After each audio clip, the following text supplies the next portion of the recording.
அஸ்ஸலாமு அலைக்கும் வரஹ்மத்துல்லாஹி வபரகாத்துஹு. அன்புள்ள சகோதரர்களை, இந்த மார்க்க கேள்வி பதில் தளத்துல சகோதரர் ஷாஜஹான் அவங்க ஒரு பதிவு ஒன்று போட்டிருக்கிறாங்க. அது போக ஒரு வீடியோ ஒன்று போட்டிருக்கிறாங்க. அந்த வீடியோவில் இருக்கக்கூடிய அந்த தௌஹீத் அதில் இருக்கக்கூடிய அந்த அறிஞர்கள் அழுது ஒப்பாரி வைக்கிற மாதிரி ஒரு ஏஐல ஒரு எடிட் பண்ணி ஒரு வீடியோ ஒன்று போட்டிருக்கிறாங்க. அதாவது அழுது ஒப்பாரி வைக்கிற மாதிரி. எதுக்காக போட்டிருக்காங்கன்னா, ரசூல் ஸல்லல்லாஹு அலைஹி வஸல்லம் அவர்கள் பிறந்த நாளை இவங்க இல்லைங்கிறாங்க. சைத்தான் ரசூலுல்லாஹ்வுடைய பிறந்த அன்னைக்கு அழுது ஒப்பாரி வச்சான் அப்படின்னு சொல்லி ஒரு செய்தியை போட்டிருக்கிறாங்க. அந்த டெக்ஸ்ட்ல என்ன செஞ்சிருக்கிறாங்க, சைத்தான் எந்த 4 தருணங்கள்ல அழுது ஒப்பாரி வச்சிருக்கிறான் அப்படின்னு போட்டு விட்டு இது தப்சீர்ல வருதுன்னு போட்டிருக்காங்க. அதுல இருந்து விளங்கிக்கிற வேண்டியதான், இவங்க ஆகப்பெரிய மடையங்கன்னு விளங்கிக்கிற வேண்டியதான். ரசூலுல்லாஹ் அந்த மாதிரி சொல்லலை, இவங்களா தான் உண்டாக்கி விட்டுருக்குறாங்க அப்படின்ட்டு. அதுல என்ன சொல்றாங்கடா, இறைவனால் சபிக்கப்பட்ட போது, இறைவனால அவன் சபிக்கப்பட்டது உண்மை. சபிக்கப்பட்ட போது அது அல்லாட்ட என்ன செஞ்சான், எனக்கு அவகாசம் தான், ஒண்ணு எல்லாத்தையும் நான் வழிகெடுத்துறேன் அப்படின்னு அவகாசம் கேட்டான். அந்த இது அந்த மடையங்களுக்கு தெரியல. சொர்க்கத்திலிருந்து விரட்டப்பட்ட போது, அல்லாஹ் சபிச்சதுக்கு அப்புறம் இவன் சொர்க்கத்துக்கு என்ன, அல்லாஹ் இவன் சொர்க்கத்துல தங்க வைப்பான்? ஆதம் அலைஹிஸ்ஸலாம் அவர்களை வழிகெடுக்கிறதுக்காக உள்ள போனா அதையும் டோட்டலா க்ளோஸ் பண்ணி அனுப்பி விட்டான் அல்லாஹ். சரியா? அப்புறம் சூரத்துல் ஃபாத்திஹா அருளப்பட்ட போது, இதுக்கு ஹதீஸ்கள் எல்லாம் ஆதாரம் இல்லைன்னு வைங்களேன். அப்புறம் 4வது சூரா கண்மணி நாயகம் ஸல்லல்லாஹு அலைஹி வஸல்லம் அவர்கள் பிறந்த போது அப்படின்னு ரசூலுல்லாஹ் பிறக்கும்போது நபியாக பிறந்த சைத்தானுக்கு என்னது மறைவான ஞானமா தெரியும்? இவங்க சைத்தானை அல்லாஹ் நம்பியிருக்காங்க. இவங்க சைத்தானுக்கு எல்லாம் தெரியும், உலகத்தில் உள்ள அனைத்தும் தெரியும், நம்புறாங்க. இவங்கள மாதிரி ஒரு அறிவு கட்ட மடையர்கள் யாராவது இருப்பாங்களா? முகமது அப்துல்லாவுக்கும் ஆமீனாவுக்கும் மகனாக முகமது என்று ஒரு மனிதர் ஒரு நபர் பிறக்கிறார், குழந்தை பிறக்குது. இதுதான் நபியாகம்னு சொல்லிட்டு யாருக்கு தெரியும்? அல்லாஹ் ஒருவனுக்கு தான் தெரியும். இவர் 40 வயசு நம்ம நபியாக தேர்ந்தெடுப்போம். சைத்தானுக்கு எப்படி தெரியும்? சைத்தானுக்கு தெரியாது. சைத்தானுக்கு மறைவான ஞானம் தெரியவே தெரியாது. அது கூட இவங்களுக்கு விளங்கல அப்படிங்கிறத பார்க்கணும்.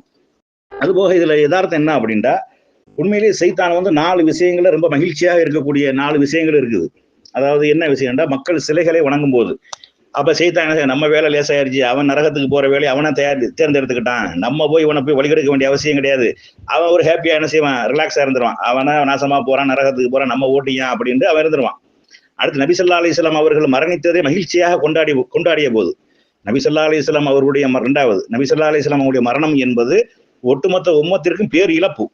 அது அந்த சமுதாயம் அதை ஜீரணிக்க முடியல. ரசூலுல்லாஹ்வோட வாழ்ந்த அந்த சமுதாய மக்கள், நபித்தோழர்கள் ரசூலுல்லாஹ்வுடைய மரணத்தை ஏற்றுக்கொள்ள முடியாத அளவுக்கு அவ்வளவு பெரிய ஒரு துக்கமான ஒரு துன்பமான ஒரு நிலைக்கு ஆளானாங்க.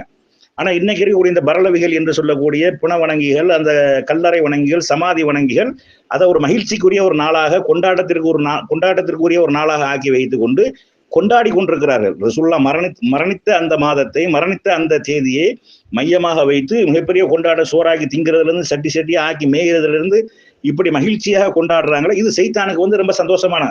அல்லாஹ்வுடைய தூதர் மரணித்து கொண்டாடுறாங்க அப்படின்னு. ரசூலுல்லாஹ் மரணித்தது என்பது வஹி நின்று போயிடுச்சு, இனி மார்க்கத்துடைய சட்டங்கள் வராது என்று மூமின்கள் கவலைப்பட்ட நேரத்துல இந்த சைத்தான்கள் அது ஒரு மகிழ்ச்சிக்குரிய ஒரு நாளாக கொண்டாடுகிறார்கள். இது சைத்தான் அதிகமாக சிரிக்கக்கூடிய ஒரு தருணம். அதுபோல் செத்து போனவர்களை அடக்கம் செய்யப்பட்ட சமாதிகளை வணங்கும் பொழுது இதை என்ன செய்யணும், அவன் நரகத்திற்கு உண்டான டிக்கெட் அவனா தேர்ந்தெடுத்துக்கிட்டான், நம்ம வேலை லேசா போச்சு, நம்ம வேற வேலையை பார்ப்போம்னு சைத்தான் அப்படி மகிழ்ச்சியில சந்தோஷத்துல போயிடுவான். இங்க புணத்தை வணங்கக்கூடிய அந்த புன வணங்கிகள். அடுத்து மடையர்களை தலைவராக்கி மார்க்க தீர்ப்பு கேட்கும் போது இன்றைக்கு நம்ம பார்க்கிறோம். நம்ம அதாவது மார்க்கமும் தெரியாம, ஒரு குர்ஆனும் தெரியாம, ஹதீஸும் தெரியாம, மதுஹப்ங்கிற பேர்ல, சூஃபியாக்கள்ங்கிற பேர்ல கண்டவன் நின்றவன் எழுதி வச்சதெல்லாம் மார்க்கமாக மக்கள் மத்தியில சொல்லி கொண்டு, அதுபோக குர்ஆன் சுன்னாவிலிருந்து மக்களை பிரித்து கொண்டிருக்கக்கூடிய, குர்ஆன் சுன்னாவின் பக்கம் மக்களை செல்ல விடாமல் தடுத்து கொண்டிருக்கக்கூடிய இந்த மடையர்களை தலைவராகி இருக்கிறாங்களா இல்லையா?